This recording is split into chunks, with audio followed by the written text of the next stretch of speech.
தான் வேணும். நீ எப்படி இப்ப உள்ள வந்த?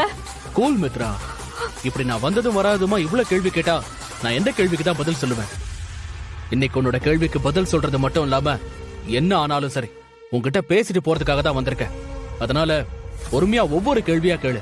நான் உன்னோட எல்லா சந்தேகத்தையும் தீர்த்து வச்சுட்டு எல்லாத்துக்கும் பதில் சொல்றேன். ராஸ்கல், இங்கேயும் வந்துட்டியா? இப்ப எதுக்கு இங்க வந்திருக்க? உனக்கு எவ்வளவு தைரியம் இருந்தா ஏன் ரூம்ல வந்தது இல்லாம கதவை லாக் பண்ணிருப்ப. இங்க பார், ஒழுங்கு மரியாதையா வெளியே போயிரு, இல்ல அசிங்கமாயிரும். மித்ரா, இப்ப நீ எதுக்கு இவ்வளவு கோவப்படுற? நிச்சயதார்த்தத்துக்கு அப்புறம் நான் உன்னை பார்க்க வரவே இல்லைன்னு என் மேல கோவமா இருக்கியா? நீ எல்லாம் என்ன ஜென்மம்? உனக்கு கொஞ்சமாவது அறிவு இருக்கா? எனக்கும் ஆதிக்கும் நாளைக்கு கல்யாணம் நடக்க போகுது. நீ வந்து ஏதோ பைத்தியம் மாதிரி பேசிட்டு இருக்க. மித்ரா, அந்த கல்யாணம் தான் நடக்க போறது இல்லையே. நடக்கவும் நான் விட மாட்டேன். நீ பேசாம எல்லார்கிட்டயும் சொல்லி இந்த கல்யாணத்தை நிறுத்திரு. அதுதான் உனக்கும் நல்லது. நான் உன் மேல உயிரே வச்சிருக்கேன் மித்ரா. உனக்காக நான் என்ன வேணா செய்வேன். இங்க பாரு, நீ எப்படி இருந்தாலும் எனக்கு ஓகே. நீ நல்லவளா கெட்டவளா எதையும் நான் கண்டுக்கவே மாட்டேன். எனக்கு வேண்டியதெல்லாம் உன்னை கல்யாணம் பண்ணிக்கணும். நம்ம 2 பேரும் சந்தோஷமா குடும்பம் நடத்தணும். கலகலன் வீடு நிறைய குழந்தைங்களை பெத்துக்கணும். இப்படி நிறைய ஆசைங்களோட இருக்க. ப்ளீஸ் மித்ரா, இந்த கல்யாணத்தை எப்படியாவது நிறுத்திரு. பைத்தியம் பைத்தியம், நீ பைத்தியம் தான். ஏதோ மென்டல் ஹாஸ்பிடல் இருக்க வேண்டியதெல்லாம் என் முன்னாடி வந்து நின்னுட்டு இதெல்லாம் நான் கேட்கணும்னு என் தலையில எழுதிருக்கு. நீ பைத்தியம் சொல்லு, வேற என்ன வேணாலும் சொல்லி என்ன கூப்பிடு. அத பத்திலாம் எனக்கு கொஞ்சம் கூட கவலையே இல்ல. ஆனா தயவு செஞ்சு என்ன கல்யாணம் பண்ணிக்கோ. எனக்கு அது மட்டும் போதும். என்ன சொன்ன? உன்னை கல்யாணம் பண்ணிக்கிறதா? அது மட்டும் எந்த ஜென்மத்திலுமே நடக்காது.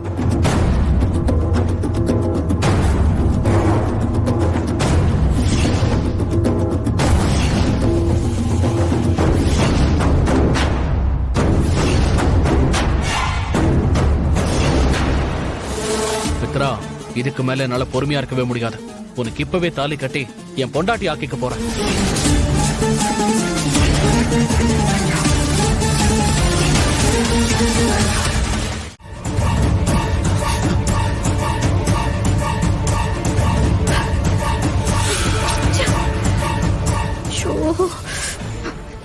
இதுக்குள்ளதான் போயிருப்பான். இப்போ என்ன பண்றது? உள்ள போனா அவனை பிடிச்சிடலாம். ஜென்ஸ் ரெஸ்ட் ரூம் வேற இருக்கு. இல்ல, இவனை விடவே கூடாது. உள்ள போய் இவனை புடிச்சு நாலு போட்டாதான் ஆத்திரம் அடணும்.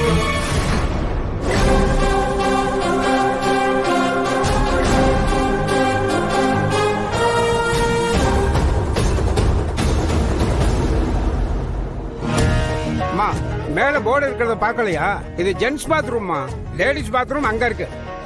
அதெல்லாம் தெரியும், நீங்க உங்க வேலையை பார்த்துட்டு போங்க. ஆண்டவா, கலிகாலம் இன்னும் என்னென்னலாம் பார்க்க போறோம் தெரியல.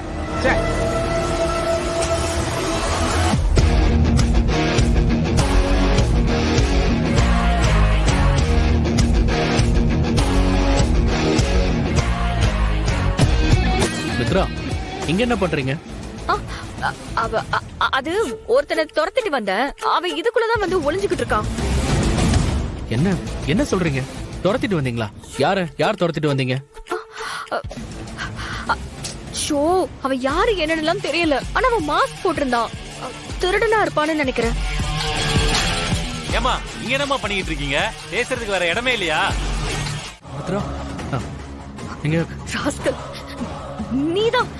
நீதான் இவ்வளவு நல்லா டார்ச்சர் பண்ணிக்கிட்டு இருந்தியா? ப்ளீஸ் மித்ரா, சொல்றது கேளு. தயவு செஞ்சு டென்ஷன் ஆகாத, கோவப்படாத. கோவப்படாம நீ பண்ணதுக்கு உன்னை எனக்கு கொஞ்சம் சொல்றியா? நீ பண்ண கூத்துல எனக்கு டென்ஷன் அப்படியே தொலைக்கேறி நிக்குது. டென்ஷன் ஆகாத மித்ரா. எப்படி ஆகாம இருக்க முடியும்?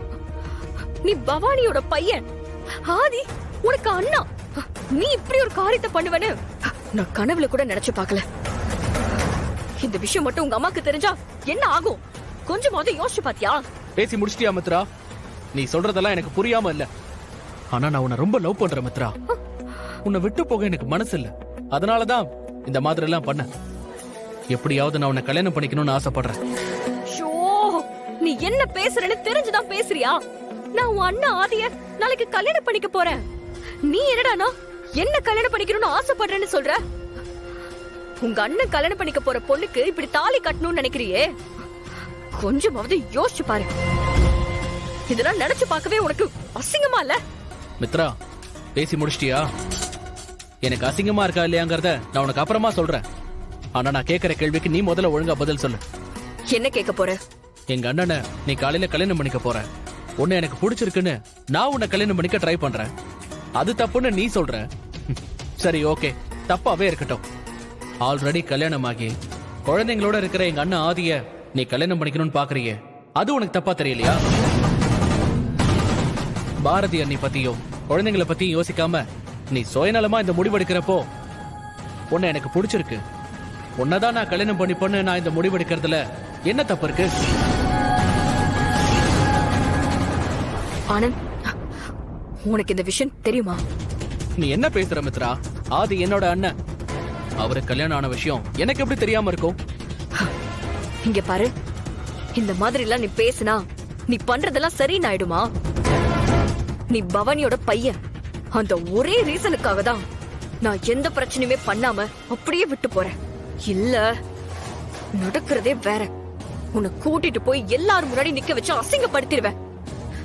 இனிமே இந்த மாதிரி கண்டதெல்லாம் பேசிட்டு வந்து என் முன்னாடி நிக்காத. விடிஞ்சா எனக்கும் ஆதிக்கும் கல்யாணம். நீ எதை பார்த்து இப்படி என் பின்னாடி லவ் பண்றேன்னு சொல்லிட்டு அலையிறேன்னு எனக்கு புரியல. அப்படியே இருந்தாலும் நீ என்ன லவ் பண்ணி கல்யாணம் பண்ணிக்கணும்னு நினைக்கிறது எந்த விதத்துல சரியா இருக்கு? ப்ளீஸ் மித்ரா, நான் சொல்றது முழுசா கேளு.